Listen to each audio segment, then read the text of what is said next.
Venezuela جو ہے امریکہ کا بہت بڑا سپورٹر تھا. مونرو ڈاکٹرائن کی ایک چیز یہ تھی کہ جی امریکہ کو باقی دنیا میں انٹرفیئر کرنے کی ضرورت نہیں ہے. 1998 کے لاسٹ میں الیکشن ہوئے وینزویلا میں, ہوگو شاویز جو ہیں ووٹ لے کے وہ جیت گئے. کمیونزم پھیل رہا تھا, کمیونزم نے کیوبا, وینزویلا, ان سب جگہوں کو اپنی لپیٹ میں لیا. سوشلزم یا کمیونزم آپ کہہ لیں. مطلب کم سے کم ہم نے ان 70-80 سالوں میں کچھ اور کیا ہو نہ ہو, لیکن ہم نے اپنے دفاع کو کم سے کم ضرور اتنا مضبوط کر لیا ہے کہ ایسا نہیں ہے کہ کوئی بھی اٹھ کے شروع ہو جائے اور آپ دیکھتے رہیں. یہ سب اس وقت ہو رہا تھا جب سوویت یونین ختم ہو چکا تھا. جی کولڈ وار ختم ہو چکی تھی, اور اس وقت امریکہ کے ناک کے نیچے یہ ہو رہا تھا کیونکہ وہ عراق اور افغانستان میں تھا. ملک کے صدر کو اور اس کی بیگم کو اٹھا کے لے گئے, لیکن ملک کی فوج کہاں تھی بھائی؟ اس نے گولی نہیں چلائی, اس نے اتنی سی ریزسٹ نہیں کی. ترکیہ میں دیکھا کہ لوگ جو ہے وہ سڑکوں پہ آ گئے, ٹینکوں کے نیچے لیٹ گئے, گاڑیاں اپنی انہوں نے ختم کر دی اور جانے دے کے انہوں نے رکوایا.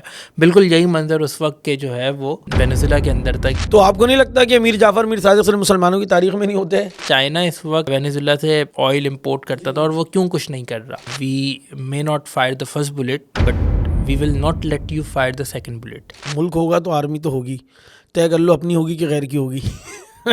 اسلامک سسٹم کے اندر ایک جو بہت پرائمری چیز ہے, یہ خلیفہ صرف ایک فرد نہیں ہوتا, اس کے پیچھے جو اس کی کیبنٹ ہوتی ہے, اس کی جو شورا ہوتی ہے, وہ بہت ایک اہم رول پلے کر رہی ہوتی ہے. ہمارے پاس ایک ایسا سسٹم نہیں ہے کہ جس کے اندر آپ ہر دفعہ یہ کام کر سکے. چائنا کا پرسپیکٹیو ہے, وہ ہمیں یہ پتہ چلتا ہے کہ وہ 5 سال اور 10 سال اور 50 سالوں کی پلاننگ نہیں کر رہے, وہ ہزاروں سال کی پلاننگ کر رہے ہیں.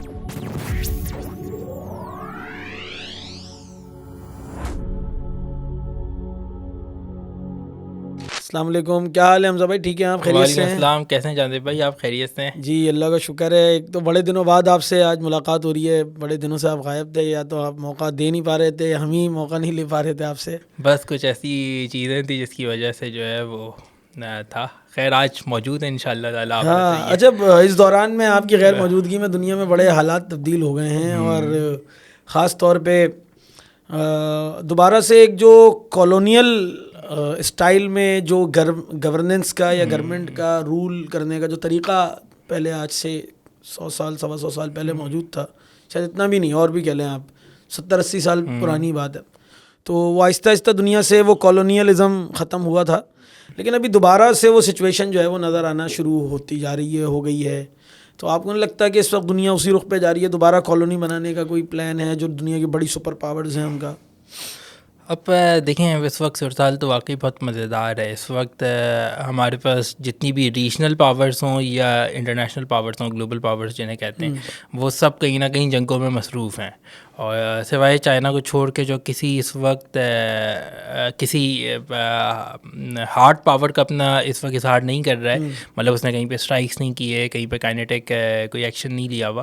باقی اس کے علاوہ جتنی بھی ریجنل پاورز بھی ہیں یا جو ہے جو گلوبل پاورز ہوں, کہیں نہ کہیں انوالو ضرور ہے. چاہے ہم مڈل ایسٹ میں دیکھیں, چاہے ہم جو ہے وہ یورپ میں دیکھیں, یا ہم اب خود نارتھ اور ساؤتھ امریکہ میں دیکھیں. اچھا, یہ ویسے کیا یہ معاملہ ہوا ہے کہ اچانک سے, بلکہ پاکستانی تو بیچارے بڑے پریشان ہیں, وہ کہہ رہے ہیں یار صدر وزیر اعظم کو اٹھانا تھا, آپ ہمارے یہاں کیوں اٹھا لیتے, آپ کو وینزویلا جانے کی کیا ضرورت تھی.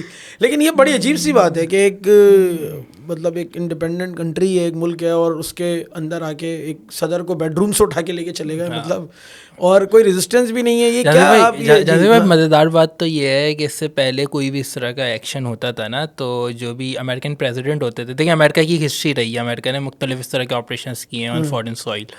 کچھ بہت بڑے آپریشنس تھے, جس طرح افغانستان وغیرہ میں کیا کہ انہوں نے 20 سال تک جنگ لڑتے رہے. عراق میں بالکل ایک جھوٹی بات پہ آ کے انہوں نے وہ کیا, اور بعد میں جھوٹ پہ وہ ٹونی بلیئر کا مشہور ہے نا کہ بھائی سوری کر لی, غلطی ہو گئی. اب یہ جو مین پوائنٹ ہے کہ اس وقت وینزویلا کے اندر جو انہوں نے کیا, تو یہ جو ہمارے سامنے مطلب چیزیں کو کب ہونا شروع ہوئی, وہ تھی سپٹمبر کے اندر, کہ جب امریکن جو بوٹس تھیں انہوں نے ایک مطلب امریکن نیوی نے ایک ڈرگ کی کچھ بوٹ تھیں جو ڈرگ اسمگل کر رہی تھیں بقول امریکنس کے, ان کو انہوں نے جو ہے وہ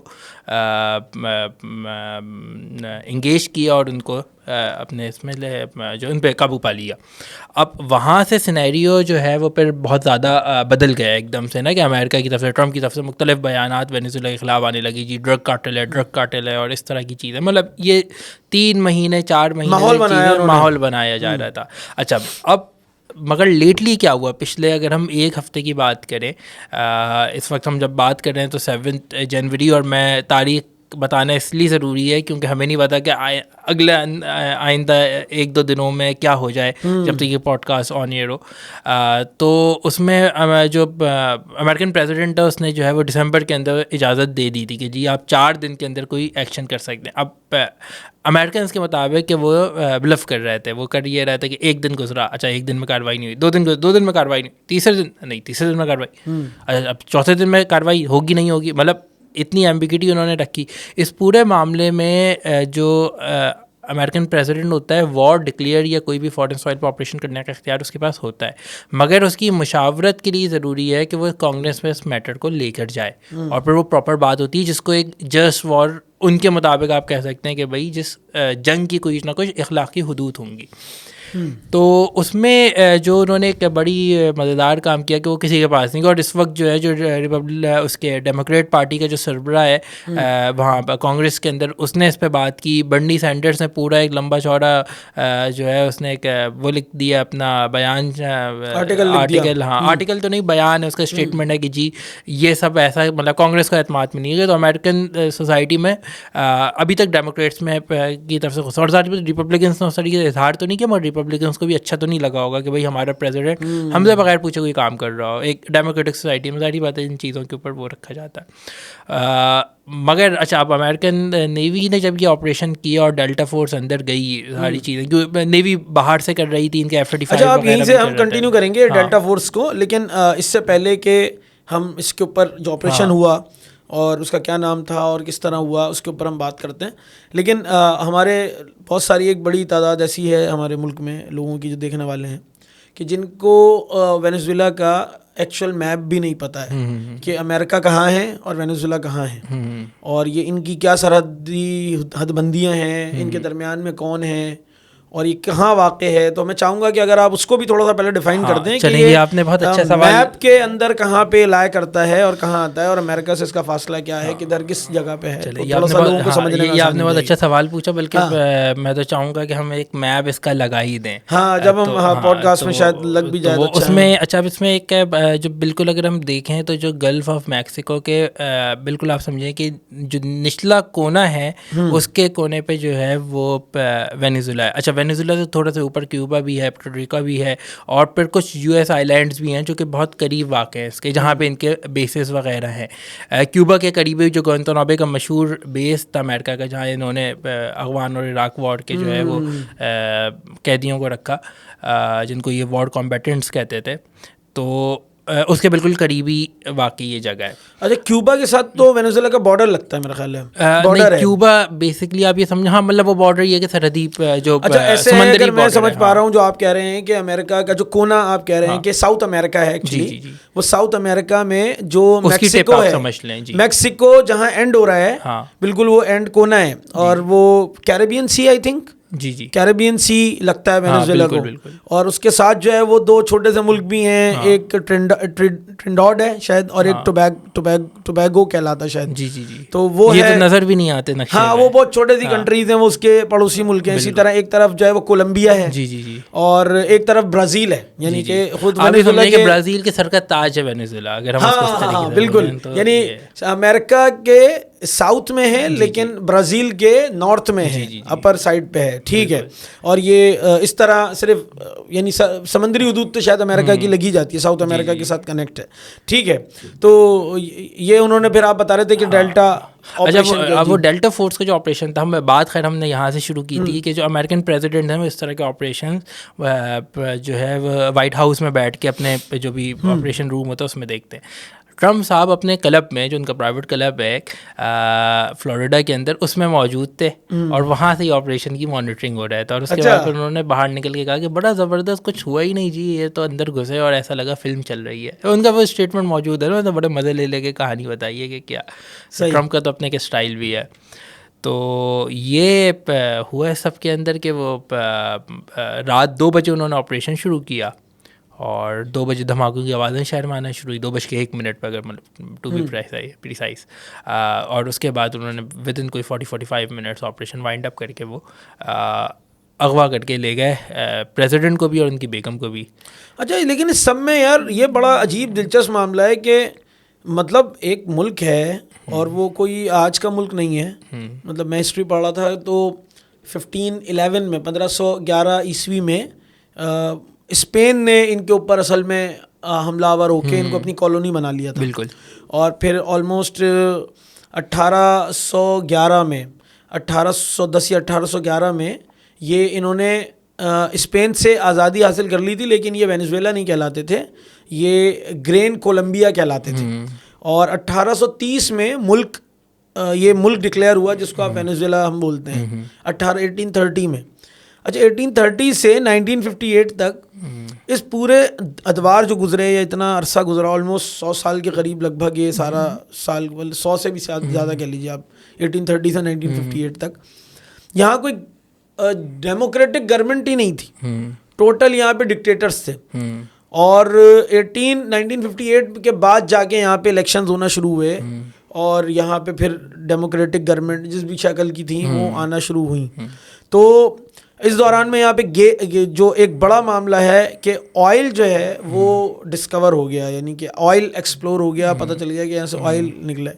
تو یہ کہا جا رہا ہے کہ اس کا بڑا اصل میں تو وہ بڑی اصل میں انٹرسٹ ہے. اور ایک اور وجہ یہ ہے کہ اس وقت امریکن اکانومی بالکل زوال پذیر ہو چکی ہے, آلموسٹ $36 ٹریلین کے وہ مقروض ہیں اور اگلے کچھ عرصے میں $38 ٹریلین کے مقروض ہو جائیں گے. ان کی اکانومی آئے دن نیچے جا رہی ہے, ڈالر کی ویلیو کم ہوتی جا رہی ہے. دوسری طرف آپ نے اس طرح بتایا کہ سوائے چائنا کے کوئی جتنی بڑی سپر پاورز ہیں وہ کہیں نہ کہیں انگیجڈ ہیں. تو چائنا کی اپنی اکانومی بہت بہتر ہوتی جا رہی ہے اور وہ اس خاموشی کے ساتھ وہ اس کام میں لگا ہوا ہے کہ کسی طرح ڈالر کو ڈی ویلیو پورا کا پورا دیوالیہ نکال جائے اور دنیا میں ایک نئی کرنسی کو انٹروڈیوس کروا دے اور دنیا میں طاقت کا مرکز چائنا ہو جائے. تو اس سارے کا بھی ہے. اور اب اس اکانومی کو اسٹیبل کرنے کے لیے امریکہ کو ضرورت تھی کہ وہ فوری طور پہ کوئی جو جینون ویلیویبل چیز ہے وہ آئل ہی کی صورت میں ہے اس کو وہ کسی طرح کنٹرول کر لے. اور یہ بھی ایک معاملہ ہے کہ اچھا اس سے یہاں پہ یہ بات بھی بڑی اہم ہے کہ اس سے پہلے وینیزویلا جو ہے وہ امریکہ کا بہت بڑا سپورٹر تھا 1999 سے پہلے, 2001 سے پہلے ایکچولی, جب امریکہ نے افغانستان پہ اٹیک کیا اس سے پہلے بڑے اچھے ٹائز تھے ان کے, بڑے اچھے تعلقات تھے اور آئل کی سپلائی بہت اچھی تھی. لیکن اب اس کی وجہ سے تو یہ بھی کوئی معاملہ ہے, کوئی آپ اس بارے میں کوئی ہے, مطلب ہم کیا اس کو اچھا دیکھیں آپ نے یہ والی بات تو بالکل درست کی. جو آئل کا فیکٹر ہے, وینیزویلا اوپیک بنانے والے جو شروع کے 5-6 فاؤنڈنگ کنٹریز تھے ان میں سے ایک تھا. اس وقت آئل ریزروز کے اندر سب سے بڑے اگر آئل ریزروز دنیا میں کسی ملک کے پاس ہیں وہ وینیزویلا ہے. اور سعودی عرب سے بھی آپ سمجھیں کہ جو اس کا یونٹ ہے EIA اس میں کوئی 6-7 EIA سے زیادہ ہے. ان کا 303 یا 304 ہے اور سعودی عرب کو 297 ہے. اچھا. تو اور پھر اس کے بعد یہ نیچے ایران, عراق جو 209, 211 اس طریقے سے ہیں. تو مطلب ایک بہت ہیوج گیپ ہے باقی ممالک کے اندر. یہ وہ ہے جو کہ نون آئل کے ریزروز ہیں. اب اگر ہم اس کے اندر دیکھیں تو یہ والی بات تو ابھی میرا خیال ہے کہ کل رات جو ہے وہ جو امریکن ڈپلومیٹ ہے UN کے اندر جو ریپرزینٹ کرتا ہے امریکن اسٹیٹ کو, US اسٹیٹ کو, انہوں نے ایک بہت اچھی بات بول دی ہے. انہوں نے بولا ہے کہ بھائی ہم نا آئل کے زیادہ ریزروز یا آئل کے بڑے reserves American United States of America کی ایڈورسریز کے پاس نہیں ہوں گے. مطلب ہم اپنے دشمنوں کے پاس تیل رہنے ہی نہیں دیں گے. مطلب آپ یہ سوچیں کہ مطلب کتنا تکبر تھا اس کے کہنے میں کہ, اور وہ اس وقت ٹرینڈ کر رہا ہے اس وقت سوشل میڈیا کے اوپر ہر جگہ اس کی وہ کلپ چل رہی ہے کہ بھائی یہ آپ ڈیسائیڈ کرنے والے کون ہوتے ہیں دنیا کے اندر. مطلب یہ تو وہ ہو گیا ہے نا کہ آپ عالمی غنڈہ بن کے ایک بات بول رہے ہیں کہ بھائی تیل تو میرا ہے, تیل میرے دشمن کے پاس نہیں ہوگا. مطلب جو میرے خلاف جائے گا میں اس کے پاس تیل نہیں رہنے دوں گا. اب ہم وہی دیکھیں ہم پیٹرن کیا, وہ ایران کو بھی دھمکیاں مل رہی ہیں. اچھا اس وقت ایک بہت اس سے پہلے مطلب ایک تو تناظر ہے جس کے اندر ہم آئل کے اس میں دیکھیں کہ بھائی آئل کے پرسپیکٹو میں جو امریکن ریسورسز یا منرلس کے اوپر قبضہ کرنے کی جنگ ہے، جس کا ایک مظہر اس وقت یہ ہے کہ گرین لینڈ پہ امریکہ بول رہا ہے کہ جی ہم ملٹری ایکشن کر سکتے ہیں. مطلب گرین لینڈ تو ڈنمارک کا باقاعدہ حصہ ہے، ڈنمارک کی کالونی رہی، اب ڈنمارک کی وہ باقاعدہ مطلب ساری چیزیں وہاں پر ہیں.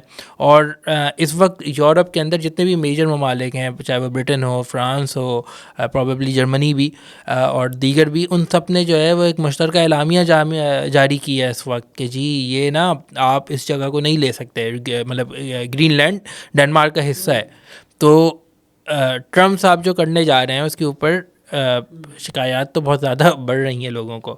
اسی طرح اس وقت میکسیکو میں لوگ پریشان ہیں، کیوبا میں، مطلب جو وہاں کی گورنمنٹس ہیں وہ پریشان ہیں.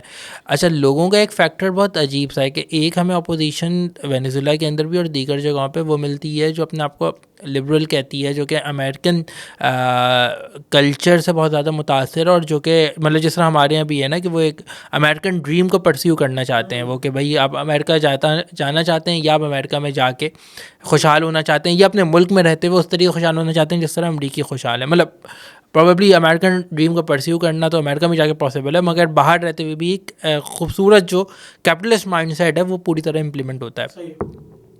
تو اس میں یہ والی چیز تھی کہ ہم اس کو ایک تو مطلب اس طریقے سے دیکھیں کہ امریکہ اس وقت کیا کر رہا ہے، اپنی سافٹ پاور کا اظہار کر رہا ہے. ایک دوسرا بھی اس کا ایک پرسپیکٹو ہے، وہ جو امریکہ کو جو لوگ سپورٹ کرتے ہیں وہ اس کے اندر بات کرتے ہیں. امریکہ کی بہت پرانی فارن پالیسی کی ڈاکٹرائن ہے، وہ کافی مشہور ہے، مونرو ڈاکٹرائن کہتے ہیں. اس کے مطابق امریکہ نے کوئی 3-4 چیزیں طے کی ہوئی. اس میں سے ایک تو یہ تھا کہ جو یہ شپس ہیں، مطلب امریکن شپس پہ اگر کوئی اٹیک کرے گا تو اس کا مطلب یہ ہے کہ ہمارے اس پہ کرے گا، اور جو سی کے اندر فریڈم آف کیا کہنا چاہیے، ٹرانسپورٹنگ گڈس اور وہ ساری چیزیں وہ الاؤ ہونی چاہیے. تو یہ بعد میں پھر جو انٹرنیشنل سی لاز بنے، میری ٹائم لاز بنے، ان کا بھی پارٹ بن گیا. اچھا، مونرو ڈاکٹرائن کی ایک چیز یہ تھی کہ جی امریکہ کو باقی دنیا میں انٹرفیئر کرنے کی ضرورت نہیں ہے، مگر جو ہمارے ساتھ ہمارے جو کانٹیننٹ ہے اس کے اندر ہم کسی اور کو بھی انٹرفیئر نہیں کرنے دیں گے. تو اس کے اندر پھر کچھ امریکہ کی مشہور جنگیں بھی ہوئیں 98 وغیرہ کے اندر. انہوں نے اسپین وغیرہ میں کچھ آپریشن ضرور کیے، اسپینش کالونیز کے اندر، سوری اسپین کہہ رہا ہوں میں، اسپینش کالونیز میں، یا جو ہے وہ ادھر فرینچ انڈو چائنا میں، ویتنام وغیرہ کے اندر وہ گھسے. مگر اس سے پہلے ان کا یہ تھا کہ جی یہ جو ہمارا علاقہ ہے میکسیکو اور اس کے ارد گرد کا، یہ سب اس پہ ہمارا انفلوئنس رہے گا. یہ بریک ہو گیا کیونکہ کمیونزم پھیل رہا تھا. کمیونزم نے کیوبا، وینیزویلا، ان سب جگہوں کو اپنی لپیٹ میں لیا، سوشلزم یا کمیونزم آپ کہہ لیں. اور یہاں پہ پھر جتنے بھی لوگ گورنمنٹس آئیں وہ سب یا تو سوشلسٹ نظریات کی انسپائر تھی، مگر وہ اینٹائی امریکہ. ہاں، میں اس کے اوپر بات کرنا چاہوں گا کہ ایک تو آپ نے یہ ذکر کیا کہ امریکہ نے یہ کہا، یا امریکہ کی جو اس وقت یو این میں ان کی اسٹیٹ ایمبیسڈر ہے، انہوں نے کہا کہ جی ہم اپنے کسی دشمن کے پاس آئل نہیں رہنے دیں گے. اچھا، وینیزویلا جو ہے وہ اس وقت بہت بڑا ایکسپورٹر ہے آئل کا چائنا کو. چائنا کے پاس بہت بڑی ایک آئل کا ایک بہت ریزرو جاتا ہے، وینیزویلا جو ہے ان کو سپلائی کرتا ہے. لیکن دوسری طرف وہ امریکہ سے خائف ہے، امریکہ سے ان کی دشمنی ہے. اچھا، یہ دشمنی جو ہم بات کر رہے تھے ایکچوئل میں شروع ہوئی آفٹر 1999. اس میں ایک بہت بڑا ایرا ہے جس کو ہم اگنور نہیں کر سکتے، وہ ہے ہوگو شاویز کا. ہوگو شاویز جو ہیں وہ ان کی بھی ہسٹری ہے کہ وہ 1954 میں پیدا ہوئے تھے، اور اس کے بعد انہوں نے ملٹری جوائن کی تھی، اور وہ ملٹری میں رہے، اور ملٹری میں ہی اس دوران میں آلموسٹ 1989 میں جو ہے وہ کرکاز رائوٹس، جس کو آپ فسادات کرکاز کہتے ہیں، جو وینیزویلا کا کیپٹل ہے، وہاں پہ فسادات پھوٹ پڑے تھے سرکار کی پالیسیوں کی وجہ سے. تو انہوں نے اس کا فائدہ اٹھاتے ہوئے ایک اپنی کہنا چاہیے کہ مسلح ملیشیا بنا لی تھی، اور اس کو انہوں نے کوئی 300 یا 200 کر کے کچھ نام دیا تھا. اور یہ انہوں نے اس کے ساتھ کوشش کی کہ میں کسی طرح اقتدار پر قابض آ جاؤں. انہوں نے 2 دفعہ اٹیمپٹ کیے، لیکن وہ دونوں دفعہ اٹیمپٹ ان کے فیل ہو گئے، وہ یہ کام نہیں کر سکے، اور بالآخر ان کو جیل جانا پڑا. یہ جیل چلے گئے اور تقریباً 2 سال جیل میں رہے. پھر انہوں نے معافی مانگی کہ مجھ سے غلطی ہوئی ہے، میں نہیں کرنا چاہ رہا تھا وغیرہ وغیرہ، اور یہ معافی مانگ کے پھر واپس آئے. لیکن اس دوران میں انہوں نے انڈرسٹینڈنگ بنا لی آرمی سے اچھی، کیونکہ آرمی میں ان کی جڑیں تھیں. تو 1997 میں انہوں نے پھر اپنی پارٹی کی بنیاد رکھی اور وہ ریپبلک موومنٹ کہلاتی ہے, اور وہ انہوں نے ایک انقلاب کا نام دیا بولیویرین موومنٹ, ریولوشنری موومنٹ تھی ان کی. تو 1999 میں پھر انہوں نے ایک دستور بھی دوبارہ سے بنا, وینزویلا کا ایک دستور بنا, اور 1998 کے لاسٹ میں الیکشن ہوئے وینزویلا میں, اور ان الیکشنز کے نتیجے میں ہوگو شاویز جو ہیں ان کی پارٹی ایک بڑے ووٹ لے کر, یعنی کہ آلموسٹ 54.8%, تقریباً 55% بنتے ہیں, ووٹ لے کے وہ جیت گئے, اور اس طرح وہ اس وقت صدر بنے 1999 میں. اور اس کے بعد پھر جو 2001 میں امریکہ نے اٹیک کیا افغانستان پہ, اس میں ہوگو شاویز کا بڑا کردار تھا, جو وینزویلا کے ریولوشنری لیڈر بھی مانے جاتے ہیں. اچھا, ان کا دور بہت زیادہ نہیں تھا, کوئی 13 سال پر مشتمل رہا, اور انہوں نے اقوام متحدہ میں باقاعدہ وہ معصوم بچوں کی جو کہ افغانستان میں بمبارڈمنٹ کر کے شہید کیے گئے تھے, ان کی تصاویر بھی دکھائیں. اور جبکہ وہ he was a naan Muslim actually, لیکن اس کے باوجود انہوں نے کہا کہ یہ دہشت گردی ہے جو اس وقت امریکہ کر رہا ہے دنیا کے اندر, اور معصوم بچوں قتل عام کر رہا ہے. اور انہوں نے اس وقت کہا کہ غلطی جو ہے وہ بن لادن کی نہیں ہے, بلکہ خود امریکہ کی غلطی ہے کہ جس نے یہ حرکت کی ہے اور یہاں لوگوں کو اس جنگ میں جھونکا ہے, اور وہ ان کو مجبور کر رہا ہے کہ وہ سارے کام کریں اس کے خلاف, وہ تو ریزسٹ کر رہے ہیں صرف. تو اس وقت امریکہ اور وینزویلا کے درمیان اچھا خاصا ایک فاصلہ پیدا ہو گیا, اور دلچسپ بات یہ ہوئی کہ 2000 میں 1998 میں تو ایک صدارتی انتخاب ہوا تھا, اس میں ان کو اچھے ووٹ ملے اور عوام نے ان کو منتخب کیا. 2001 میں دوبارہ انتخابات ہوئے, اور یہ انتخابات ہوئے 9/11 تو سپٹمبر میں ہوا تھا, ان کے انتخابات ہو گئے تھے آلموسٹ فروری یا مارچ میں 2001 میں. تو جب یہ منتخب ہو کر آئے تو انہوں نے بڑی تبدیلیاں اوور آل پورے ملک کے جو سینیریوز ہیں اس کے اندر کی, اور یہ خود ایک سوشلسٹ آدمی تھے.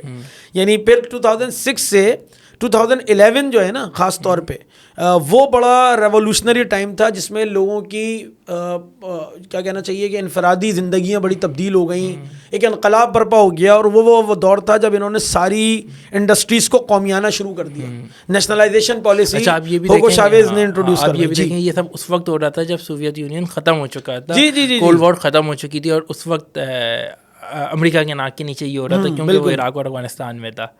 ایسا ہی ہے. ہاں, تو آپ کنٹینیو کریں. ہاں نہیں, میں اس کو ہی کر رہا تھا جو آپ کہہ رہے ہیں نا کہ وہاں پہ سوشلزم اور کمیونزم پھیلنا شروع ہو گیا تھا, جو امریکہ کے لیے بہرحال خطرناک تھا. لیکن ہوگو شاویز کے پورے دور میں جبکہ امریکہ اس وقت بہت زیادہ پاورفل تھا اور مستقل یہ کام کر بھی رہا تھا, لیکن اس نے اس کو مطلب یہ والا کام نہیں کیا. اس وقت کے امریکہ نے وینزویلا پہ حملہ نہیں کیا, جبکہ اس وقت جو ہوگو شاویز تھا وہ بہت اگینسٹ تھا. تو اب کیا نوبت آئی کہ ان کو یہ والا کام اچانک چھیڑنا پڑ گیا. اچھا دیکھیں, ایسا تو نہیں کہ امریکہ نے کام نہیں کیا, ریپبلکنس اس وقت بھی تھے, اور بش صاحب نے CIA سے جو ہے وہ ہوگو شاویز کو تختہ پلٹنے کی اس کی کوشش ہوئی ہوگی. آپ کو یاد ہوگا کہ 2002 کے اندر ہم نے اس وقت خبریں سنی تھی. خیر اس وقت کیونکہ افغانستان وار میں بہت زیادہ وہ تھے تو اتنی زیادہ ہائی لائٹ نہیں ہوتا تھا, سوشل میڈیا اس طریقے سے نہیں تھا, مگر اس وقت بھی تھا کہ اس کا تختہ الٹ دیا تھا, اس کو باہر نکال دیا تھا, اور وہ ایک خاص وہ ہے کہ 47 آورس تک, 47 یا 49 آورس تک یہ تخت پہ نہیں تھا. اچھا ہاں, تو اور اس کے اپنے جو فوج نے وہ کیا تھا, مگر عوام نکل آئی اس کی حمایت میں, اور عوام نے اتنے بڑے بڑے مظاہرے کیے کہ جیسے ہم نے 2016 میں ترکیہ میں دیکھا کہ لوگ جو ہے وہ سڑکوں پہ آ گئے, ٹینکوں کے نیچے لیٹ گئے, گاڑیاں اپنی انہوں نے ختم کر دی اور جانے دے کے انہوں نے رکوایا.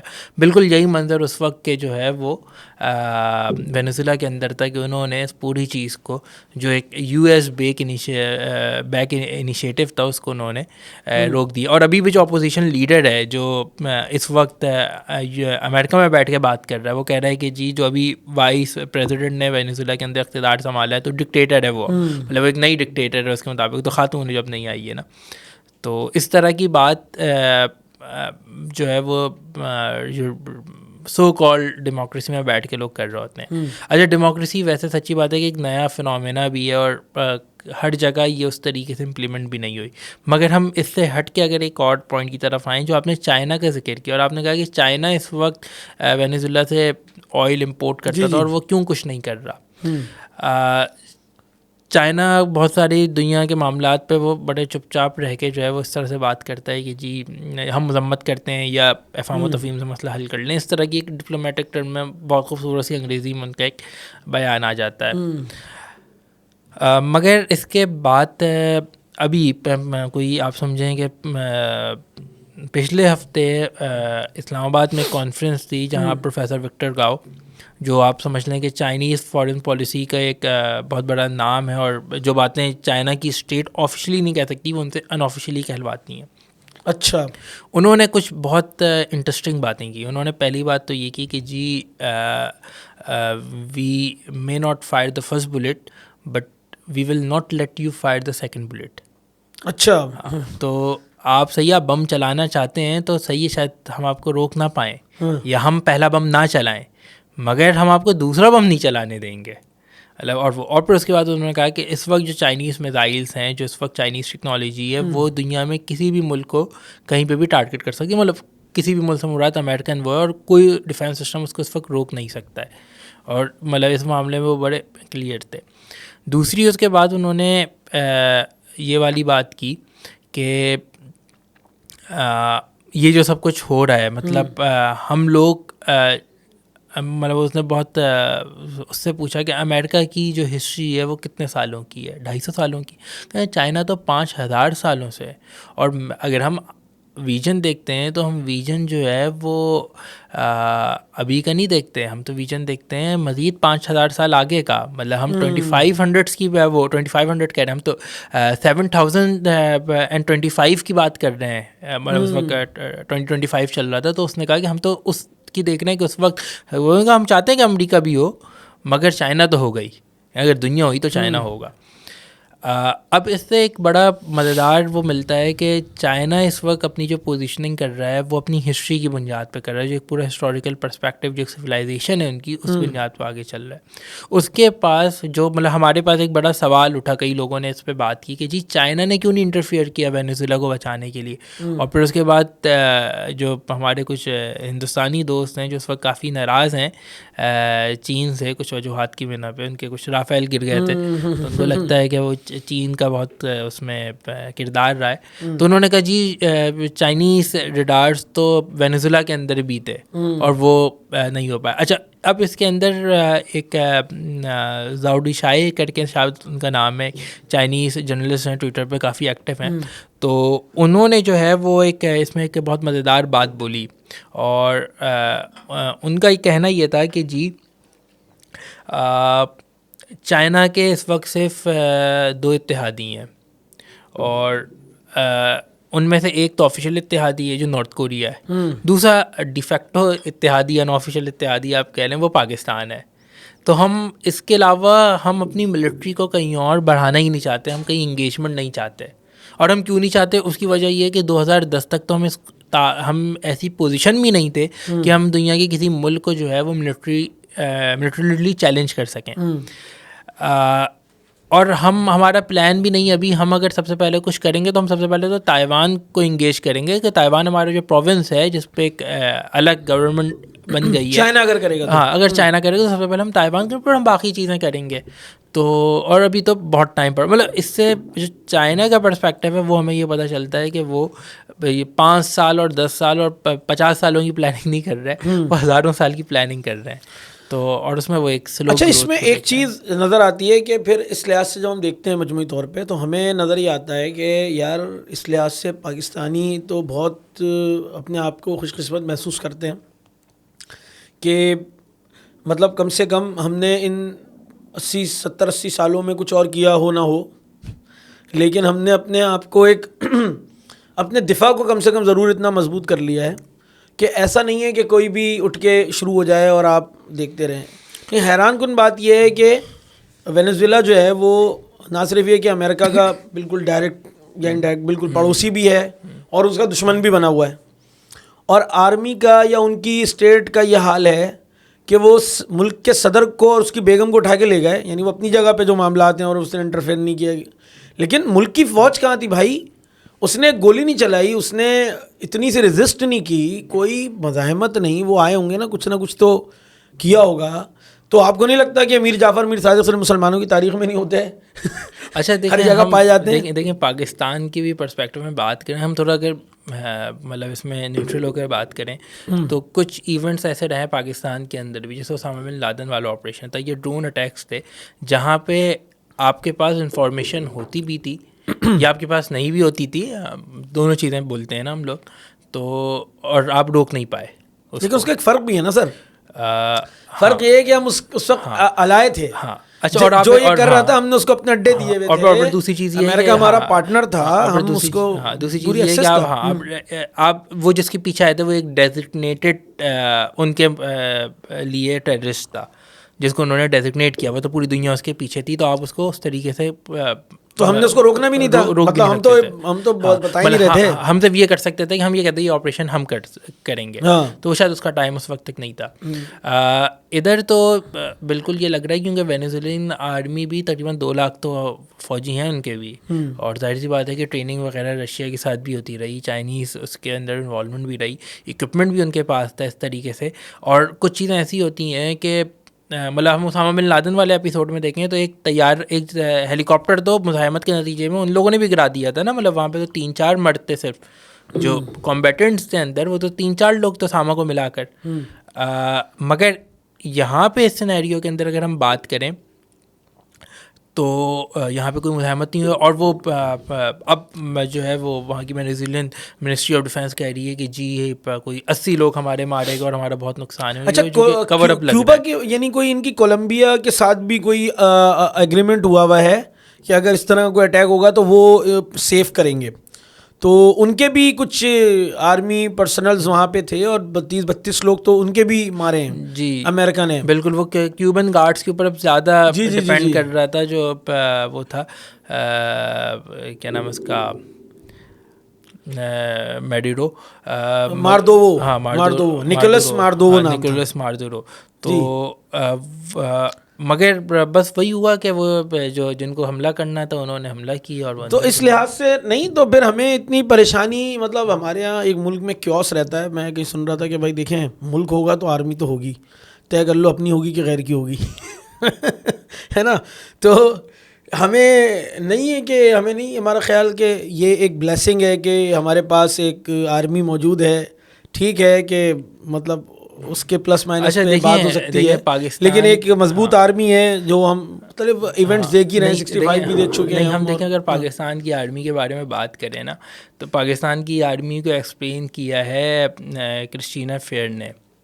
یہ ایک امریکن وہ ہے، ریڈ فاؤنڈیشن کے اندر انٹرنی رہی اور وہ رہی، اور اس کے اندر اس نے نا پورا ہمارا بتایا ہے کہ ہماری فوج کام کیسے کرتی ہے. اچھا، تو اس کا ایک آرٹیکل ہے 2015 کا لکھا، بہت مزیدار آرٹیکل ہے، میں ابھی اس کا ٹائٹل بھول رہا ہوں، مگر اس کے اندر وہ یہ کہتی ہے، اس نے بھارتی فوج کو مشورے دیے، وہ اینٹی پاکستان ہے. یہ وہی خاتون ہے کہ جب رافیل گرنے کا جو ہے وہ بھارتی ٹیلی ویژن پہ چل رہا تھا، اس نے بھارتی ٹیلی ویژن پہ بولا کہ اس نے کہا کہ کیا پاکستانی جہاز گرائے گئے، تو اس نے کہا بکواس ہے.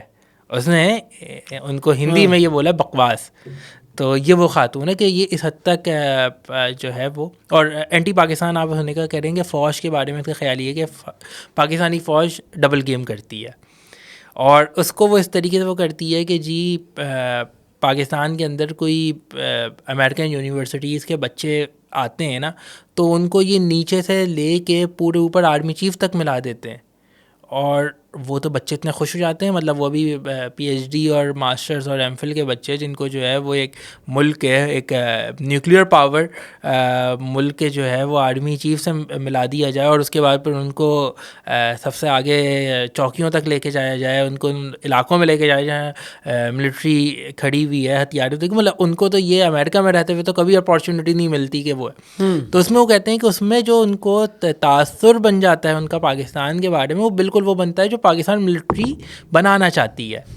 مطلب وہ کہہ رہی اتنا گیم کھیلتی ہے. اور کہنے انڈیا میں کیا ہوتا ہے، انڈیا میں کوئی جائے وہاں باہر سے، تو انڈیا میں تو ہوتا یہ ہے کہ جی وہ پوچھتی نہیں ہے، فوجی تو آتا ہی نہیں، سویلین آتا ہے جس کو کک نہیں پتہ ہوتا ملٹری میٹرز کا، اور وہ ان کو انٹرٹین ہی نہیں کر پاتا. ادھر تو فرسٹ ہینڈ انفارمیشن ملتی ہے. یہ پاکستان آرمی کا ایک وہ. اچھا، دوسرا جو ان کا پروفیشنل آؤٹ لک ہے، مطلب وہ ڈپلومیسی تو ایک بالکل ایک الگ چیز ہے جو ہم کرتے ہیں، صحیح ہے. پاکستانی تو صرف فوج تو کیا، ہمارے یہاں تو ہر دوسرا بندہ ایسا ہے، تو ہمیں تو یہ بات حیران کن بھی نہیں لگتی. مگر پاکستان آرمی نے اور ابھی DGISPR نے جو آخری اپنی تقریر جو بھی لاسٹ پریسر تھی اس کے اندر ایک بہت امپورٹنٹ پوائنٹ کیا. انہوں نے کہا کہ بھائی پیسوں سے کام نہیں ہوتا, ول سے کام ہوتا ہے. اور انہوں نے کہا کہ ہمارے 10 گنا زیادہ بجٹ تھا ان کا, مگر ہم نے چیزیں مینٹین کی, اور ہمارے تو تقریباً 90% بجٹ جو ہے وہ لوگوں کی تنخواہوں میں نکل جاتا ہے, آپریشنل ایکسپینسز میں نکل جاتا ہے, تو اکوپمنٹ لینے کے لیے صرف 10% بچتا ہے. تو وہ ظاہر سی بات ہے کہ فوج کو ہم چاہے لاکھ برا کہیں پاکستان میں بیٹھ کے, مگر انہوں نے ثابت تو کیا کہ وہ جس کام کے لیے وہ جو کچھ بھی کرتے ہیں, جس طرح بھی پیسے کماتے ہیں, اپنا کام پورا کرتے ہیں, تو وہ سائیڈ ہسل سے, تو وہ مطلب وہ قوم خوش ہو گئی. قوم کو دیکھیں اس وقت اعتراض نہیں سائیڈ ہسل پہ, سوائے ایک خاص سیاسی جماعت کے جو کہ اب ایک ظاہر پولیٹیکل کلٹ ہے جس پہ بات کرنے کا کوئی فائدہ نہیں ہے. اس کے علاوہ اب کسی کو بھی فوج پہ اس طرح سے اعتراض رہا ہی نہیں ہے. مطلب ہم اعتراض واقعی چن کے نکالیں تو وہ ہے کہ بھائی آپ نکال سکیں, ورنہ تو اس کا مطلب ہے کہ وینیزویلا کی بھی جو ڈیفینس فورسز ہیں ان کو بھی ان کے پولیٹیکل معاملات میں انوالو ہو جانا چاہیے, تاکہ کم سے کم وہ یہ والا اینڈ تو سنبھال لیں, اور یہ تو ہو کم سے کم کہ کل کلاں کو آئندہ کوئی ملک حملہ آور ہو, ان کا دشمن ملک ہے, تو وہ اپنے آپ کو مضبوط تو رکھیں, ان کو پتہ ہو یار نیچے سے لے کے اوپر تک سب اپنے کنٹرول میں کوئی مسئلہ ہی نہیں ہے. میرا خیال ہے فوج کہیں نہ کہیں وہاں پہ بکی تو ہے کسی نہ کسی لیول کے اوپر. اچھا, ایک اور اہم بات ہے جو ابھی اس پورے ڈسکشن میں ہمارے, کیونکہ CIA کئی مہینوں سے اس کی جاسوسی کر رہی ہے, اس کو پتا تھا اس کے جانور کیا کرتے ہیں, وہ خود کیا کرتا ہے, اس کا روٹین کیا ہے, مطلب لیکن وہ خود بھی بہت کرپٹ, یعنی کہ اس کے بہت اچھی فگر نہیں تھی وہاں پہ وینیزویلا کے اندر, لوگ اس کو پسند نہیں کرتے تھے, بلکہ لاسٹ جو الیکشن ہوا اس نے چوری کیا الیکشن. دیکھیں اگر ہوگو شاویز ہوتا تو عوام واپس آ کے کھڑی ہو جاتی. ہوگو شاویز کے بعد یہ آیا نا, تو اگر ہوگو شاویز جیسا رہنما ہوتا جو کہ خود ایک وینیزویلا کے اندر بھی ایک تھا اور باہر بھی تھا, تو وہ لیکن لوگوں کے وہی ایسا ہی ہوا. اچھا 2000 جو میں آپ سے ذکر کر رہا تھا نا ہوگو شاویز کی موجودگی میں 2007 سے 2011 اسپیشلی 2006 ٹو 2011 آلموسٹ 2011 میں اس کو کینسر ڈکلیئر ہو گیا تھا, 2013 میں اس کی ڈیتھ ہو گئی. لیکن یہ جو 5 سال گزرے نا, 6 سال, ان 6 سالوں میں اس نے اکانومی کو زمین اور آسمان کا فرق ہو گیا, اور لوگوں کی جو ذاتی زندگی ہے نا وہ بالکل تبدیل ہو گئی. ان لوگ عرش سے یعنی فرش سے عرش پر آ گئے, اتنی تبدیلی تھی لوگوں کی زندگیوں کے اندر. اور اس کی ایک سوشلسٹ نظام میں, ہاں ایک سوشلسٹ نظام میں اس نے عوام کو بھرپور فائدہ دیا. اچھا یہ بات ٹھیک ہے, اس نے تیل کے ریٹ بڑھنے نہیں دیے, اس نے عام آدمی کو اچھے سے انٹرٹین کیا, ان کو سپورٹ کیا, اور اس کی وجہ سے لوگ اس کے اوپر دیوانہ وار مطلب جان چھڑکتے تھے کہ یار یہ. لیکن یہ سب اسٹیبلٹی کے ساتھ نہیں ہوا, اس نے وقتی طور پہ سارے کام کیے. لازم بات ہے کہ سوشلسٹ نظام بھی کوئی آئیڈیل نظام تو نہیں ہے نا, جس کے اندر آپ محنت کرنے والے کو پورا صلاح نہیں دیتے, بلکہ سب کچھ آپ ریاست کے ماتحت کر دیتے. بالکل ٹھیک ہے. لیکن اس دوران بھی جس چیز کو کمی محسوس ہوئی وہ یہ کہ وہ کوئی سسٹم نہیں بنا سکا. ہوگو شاویز کوئی سسٹم کریٹ نہیں کر سکا, وہ ایک فرد تھا. وہ 2011-13 میں وہ چلا گیا, تو اس کے بعد پھر اسی ڈگر پہ آ گیا. ملک ایک دم سے اکانومیکل ڈکلائن کی طرف آنا شروع ہو گیا, اور تو اور ایک انتہائی کرپٹ ترین آدمی جو ہے نا وہ ملک کا صدر بن گیا, وزیر اعظم بن گیا. بھائی آپ جس چیز سے آپ اشارہ کر رہے ہیں نا وہ بہت زیادہ اہم ہے. مطلب آپ ظاہر سی بات اس لیے کر رہے تھے, آپ اسی پوائنٹ پہ آ رہے تھے کہ ایک ڈکٹیٹر شاید ملک کو بہت اچھا بنا سکے. مطلب جیسے ہم ایوب خان کی بات کرتے ہیں کہ ایوب خان کے زمانے میں پاکستان گرین ریولوشن اور انڈسٹری ریولوشن ساری چیزیں چل رہی تھیں, مگر وہی ہوا کہ وہ ایوب خان کا سسٹم نہیں تھا نا. اچھا ہم اس کے مقابلے میں آپ نے جب سوشلزم کی بات کی اور ہم کیپٹلزم کے اوپر بھی کچھ بات کر چکے ہیں, تو ہم دیکھتے ہیں کہ اسلامک سسٹم ہے, اور اسلامک سسٹم کے اندر ایک جو بہت پرائمری چیز ہے, یہ خلیفہ صرف ایک فرد نہیں ہوتا, اس کے پیچھے جو اس کی کیبنٹ ہوتی ہے, اس کی جو شورا ہوتی ہے, وہ بہت ایک اہم رول پلے کر رہی ہوتی ہے. مطلب ہم حضرت عمر رضی اللہ عنہ کے اس میں دیکھیں, یا حضرت علی رضی اللہ عنہ کا ایک بہت مشہور واقعہ ہے کہ انہوں نے کہا کہ بھائی عمر نے اتنی جو ہے وہ فتوحات اتنی کامیاب ہوئی, تو آپ کیوں نہیں کر پائے؟ تو علی رضی اللہ عنہ نے کہا بات یہ ہے کہ عمر کی کیبنٹ میں عمر کے ایڈوائزرس ہم تھے اور ہمارے ایڈوائزرس تم لوگ ہو. تو یہ والی جو ایک پوائنٹ ہے کہ وہ جو ایک سسٹم تھا وہ جب تک مناسب طریقے سے چلتا رہا تو چیزیں شرعیت ہے یا مشورہ جو سسٹم ہے ایکچولی. تو آپ یہ کہہ رہے ہیں کہ اصل میں سسٹم دیکھیں, یعنی کتنی عجیب بات ہے کہ ٹرمپ صاحب جو ہے وہ وینیزویلا میں مداخلت کر سکتے ہیں, وہ پاکستان میں اور دنیا کے دوسرے ملکوں میں مداخلت کر سکتے ہیں, لیکن وہ نیو یارک میں مداخلت نہیں کر سکتے. دس از کالڈ سسٹم. یعنی وہاں وہ ایک میئر کا الیکشن بھی اپنی مرضی کے مطابق نہیں کر سکتے. یہ انہوں نے سسٹم تو 250-300 سال کے اندر کریٹ کر لیا نا, کہ جہاں پہ وولٹے بھی لٹک جائیں تو اپنی مرضی کا آدمی نہیں لا کے بٹھا سکتے. عوام جس کو چاہے گی وہ, آپ نے شاید دیکھا ہو کہ وہ انور مقصود کا لوز ٹاک آتا تھا نا, تو اس کے اندر انہوں نے معین اختر صاحب سے کہا کہ آپ 14 اگست اور آپ نے جھنڈا نہیں لگایا, تو انہوں نے کہا کہیں سے امریکہ کا جھنڈا مل ہی نہیں رہا. تو اس نے کہا کیسے لوگوں کہیں مل نہیں رہا. تو ہمارے ملک میں تو ان کا سسٹم چل جائے گا, لیکن وہ اپنے ملک میں, تو یہ سسٹم بڑا ضروری ہے. آپ کا کیا خیال ہے؟ اور ہمیں کیا لگتا ہے کہ یعنی آپ کے خیال میں ہم جس پتہ نہیں اس کو سسٹم بھی بولیں گے نہیں بولیں گے کہ ہمارا ویسے جس شہر میں ہم بیٹھے ہوئے ہیں اس شہر میں سسٹم کا لفظ کافی نیگیٹو معنوں میں استعمال ہوتا ہے, لیکن وہ بھی سسٹم تو ہے, وہ بھی پراپر سسٹم ہے, پراپر سسٹم ہے نا, وہ بھی سسٹم ہے. اور مطلب بھلے وہ ایوان صدر میں بھی بیٹھے ہوں لیکن سسٹم پورا کام کر رہا ہوتا ہے نا. لیکن میں عرض کر رہا تھا کہ سسٹم کا ہونا ضروری ہے نا. اگر سسٹم نہ ہو پراپر, تو آج ہم جس چیز کو فخر کر رہے ہیں کہ ٹھیک ہے بھائی ایک ہمارے پاس ایک پروفیشنل آرمی ہے جس کی وجہ سے ہم اپنے آپ کو سیف محسوس کرتے ہیں, اور مطلب انہوں نے ہر دفعہ پروف بھی کیا اپنے آپ کو کہ ہم اپنا کام بہت بہترین طریقے سے کرتے ہیں, جس کی وجہ سے ایک اطمینان بھی لوگوں کے دلوں کے اندر موجود ہے. لیکن آپ کو لگتا ہے کہ ایک سسٹم, یعنی کوئی ہمارے پاس ایک ایسا سسٹم نہیں ہے کہ جس کے اندر آپ ہر دفعہ یہ کام کر سکیں جس طرح آپ نے کہا کبھی ایسا بھی ہوتا ہے. اب دیکھیں یہ والی چیز تو جو پولیٹیکل لیڈرشپ اس کو بھی سمجھنی چاہیے. یعنی آپ کنٹینیو کیجیے گا. ہمارا وزیر دفاع جو ہے وہ انٹرنیشنل میڈیا کے اوپر بیٹھ کے بات کرتا ہے کہ بھائی ملک جو ہے نا وہ ہائبرڈ سسٹم میں چل رہا ہے.